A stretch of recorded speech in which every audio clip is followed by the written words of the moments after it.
ক্যালিফোর্নিয়ায় কিশোর আত্মহত্যা মামলায় এবার অভিযুক্ত হল জনপ্রিয় এআই চ্যাটবট চ্যাটজিপিটি। 16 বছরের অ্যাডাম রেইনের মা-বাবা সরাসরি ওপেন এআই এবং এর প্রধান স্যাম অ্যাল্টম্যানের বিরুদ্ধে মামলা করেছেন। অভিযোগে বলা হয়েছে, চ্যাটজিপিটি ছিল অ্যাডামের একমাত্র বন্ধু। বাস্তব জীবনের সম্পর্কগুলো থেকে সরিয়ে দিয়ে এআই তাকে আত্মহত্যার চিন্তা গোপন রাখতে পরামর্শ দিয়েছিল।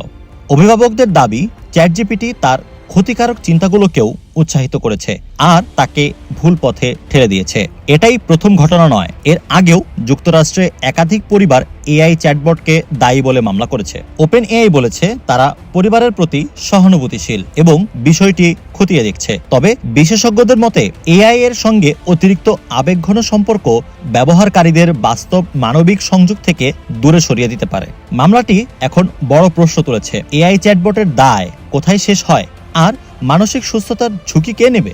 আপনার মতে এআই কি মানুষের বন্ধু নাকি বিপদ? মন্তব্য লিখুন আর আমাদের চ্যানেল সাবস্ক্রাইব করতে ভুলবেন না।